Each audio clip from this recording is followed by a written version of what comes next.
Time to head back to the voicemail of Truth and Reason with another area that this caller thinks the Browns need to address. Yes, I'm a big listener of Dave's podcast, and I had a question. My name is Gaylord Barnes. I'm from Phoenix, Arizona, originally from Ohio. Diehard Browns fan since '64.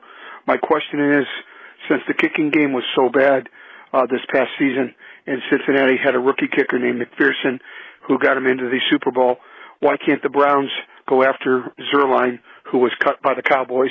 He was a pretty decent kicker. Or are they looking at a kicker in the NFL draft next month? Again, as always, we appreciate all of the voicemails. Kickers in the draft, it's thrown a dart. They took Zane Gonzalez, didn't work out here. He ended up being okay as an NFL kicker.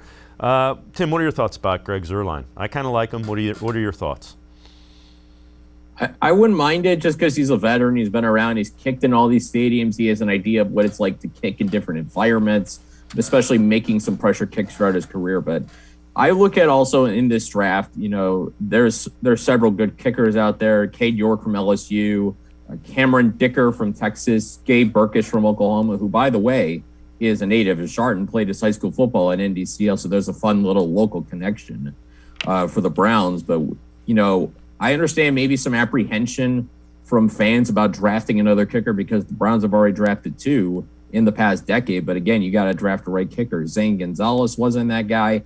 Austin Seibert wasn't that guy. It's just like quarterbacks. You got to keep swinging so you find your guy, and you can't be afraid to strike out because you got to be able to have one of these kickers that can at least go toe-to-toe with guys like Justin Tucker, Evan McPherson, Harrison Butker. You have to have one of those guys who can really nail those pressure kicks from 50 plus, because with how thin the margin of error is in the AFC right now, and just how deep the conference is, any opportunity you can get to expand that margin for error with a really good kicker and make it so pretty much anytime you cross the 30-yard line, you're pretty much guaranteed 3 points, or even if you back that up to the 40 or whatever, if you can get almost guaranteed 3 points when you cross there. When you have that margin for error, it makes, everybody's job, especially in offense, so much easier, from the play callers to the quarterback to the players.